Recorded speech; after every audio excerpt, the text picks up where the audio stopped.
चलिए तो आज हम बात करते हैं सीबीएम कैलकुलेशन की। कोई भी हैंडीक्राफ्ट का अगर आइटम है और आपको उसको चेक करना है उसका सीबीएम कितना है, क्योंकि सारी चीज़ें आप जब बाहर भेजेंगे तो उसका भाड़ा लॉजिस्टिक वगैरह जो तय होता है वो साइज के ऊपर डिपेंड करता है। मान लीजिए आपके पास ये एक आइटम है जिसकी 20 सेंटीमीटर की इसकी जो है हाइट है और 8 सेंटीमीटर जो है विड्थ है और 8 सेंटीमीटर इसकी लेंथ है। Length and width and height में क्या होता है, अगर गोल चीज है, ठीक है, तो एक तो उसकी लंबाई हो गई, वो तो होगा इसकी हाइट, और ये है इसका जो डाया होगा, क्योंकि ये गोल है तो इधर से चौड़ाई तो है ना इसकी। अगर डब्बा होगा तो इसकी ये चौड़ाई हो गई, ये भी चौड़ाई हो गई, तो इन दोनों को भी तो नापेंगे आप।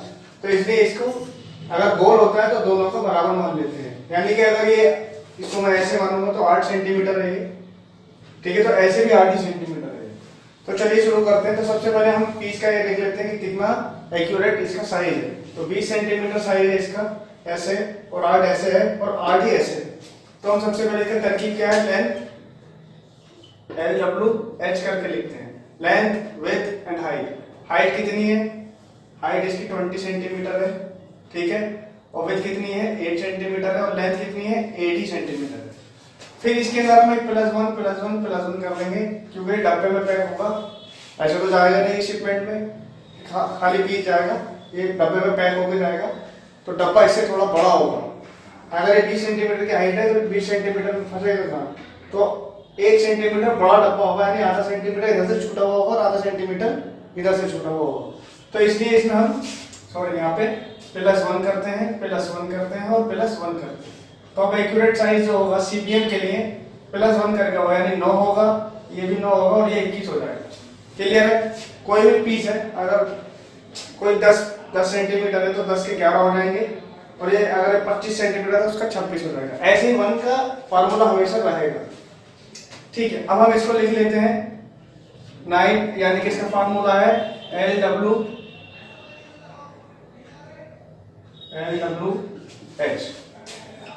या फिर इसको LBH भी कहते हैं, कुछ भी कर सकते हैं, विड्थ कह सकते हैं, ब्रेथ भी कहते हैं इसको, कुछ भी व्हाटएवर, यानी कि ऊंचाई और लंबाई और चौड़ाई, ठीक है।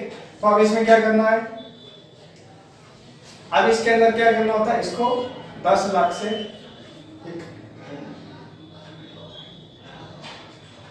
10 लाख से आपको डिवाइड करना है। जैसे कि इसका पीस का मानो तो कितना है, 9 गुणा में 9 गुणा में 21, तो ये कितना हो रहा है दिखा देता हूं मैं। ये हो रहा है टोटल जो इसका बैठ रहा है वो बैठ रहा है 1701, ठीक है, और डिवाइड कितने से होना है,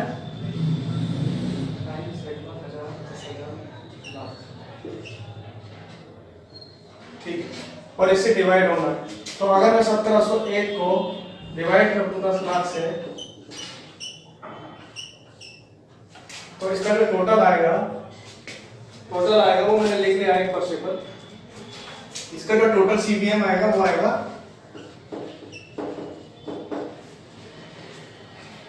0.001701, यानी कि एक सीबीएम का एक सीबीएम मतलब होता है एक डिब्बा है जो 1 मीटर बाय 1 मीटर का, ये हमारा सीबीएम आएगा पॉइंटों में। आप सपोज कीजिए ये सीबीएम तो बहुत छोटा आ रहा है, लेकिन इसके पीस है हमारे पास 1000, तो हम जब इसको 1 गुणा से 1000 कर देंगे तो हमारा सीबीएम कितना बनेगा, हमारा सीबीएम बनेगा 1.701, यानी लगभग हमारा सीबीएम बनेगा 2.2 बनने के बाद में हमारा सीबीएम जब 2.2 बन जाएगा, तो यानी कि अब यहाँ पर बात हो जाती है कि ये एक ऐसा, ये जो पीस होंगे इस साइज के, वो लगभग इतने बड़े 2 कार्टन में जाएंगे, ठीक है, और पीस कितने होंगे, वो 1000 पीस होंगे, लगभग इतने और इतना ही चौड़ा, तो एक काफी बड़ा, इतना चौकोर डिब्बे में 1000 पीस आ जाएंगे, ठीक है। अब ये हो गया 1.701 सीबीएम हो गया 1000 पीस का, ठीक। अब सपोज कीजिए बायर ने कहा कि 1000 पीस है, तो आप इसको जब कैलकुलेट करेंगे कि 1000 रुपए का शिपमेंट, 1000 पीस का ऑर्डर है, तो इसका मुझे कितने रुपए का भाड़ा पड़ेगा इसका। मान लीजिए CHS से आपने बात की, CHA मतलब कस्टम हाउस एजेंट, कि ये मेरे पास 1000 पीस है, उनका CBM इतना बैठ रहा है। अभी इतना बैठेगा नहीं, अभी और बैठेगा, थोड़ा बढ़ जाएगा, तो लगभग इतना बैठेगा। मान लीजिए 2 CBM बन रहा है इसका।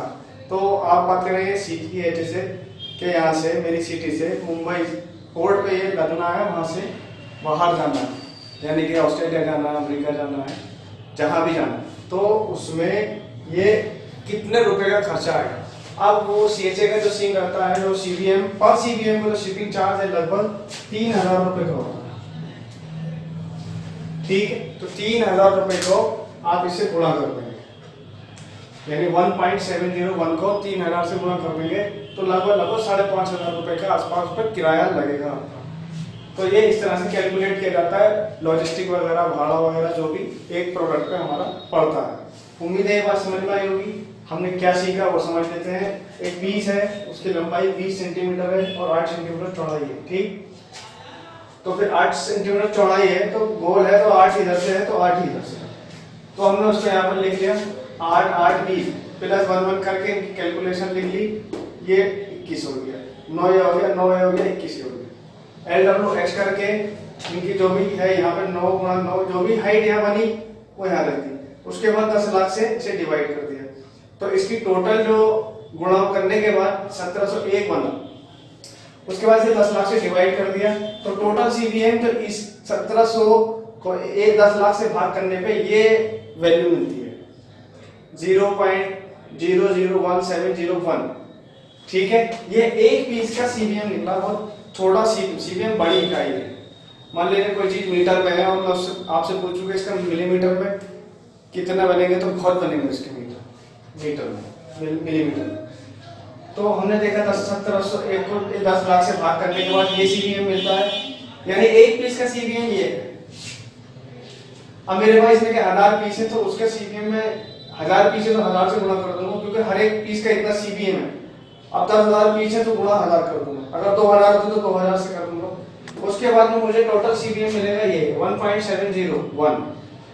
ये मिलने के बाद में, ठीक है, अब मैं मान लीजिए मेरा 20 CBM का माल बैठ गया, बहुत मान लीजिए 20 1000 में होकर के करीब ये 10,000 पीस, तो मेरा CBM लगभग 20 CBM बैठेगा।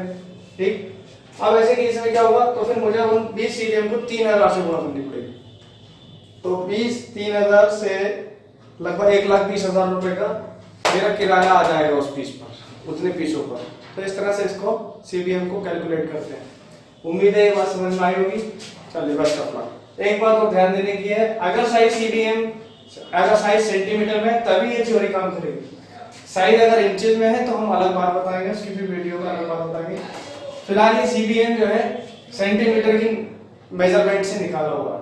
अगर कोई साइज मान लीजिए समझ में नहीं आ रहा कि इंची का कैसे करेंगे, तो इंची का अगर मान लीजिए कोई चीज 10 इंची में है, 10 इंची बाई 10 इंची बाई 15 है, तो आप इसको 10 इंची का कोई भी साइज है उसको आप सेंटीमीटर में कर लीजिए।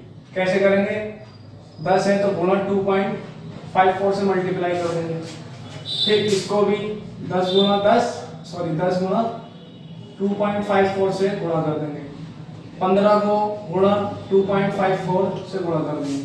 अब जो ये गुणा होके आएगा वो सेंटीमीटर बन जाएगा। तब आप उसको रख के तब भी आप 10 लाख से भाग देते हैं, तो अब साइज सेंटीमीटर में आ जाएगा आपका। ठीक है, तो 10 को अगर हम उससे करेंगे तो करीब 25 बनेगा इसका।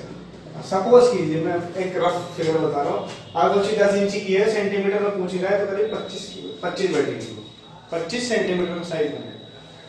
तो मुझे उम्मीद है कि ये बात समझ में आई होगी। चलिए बेस्ट ऑफ लक।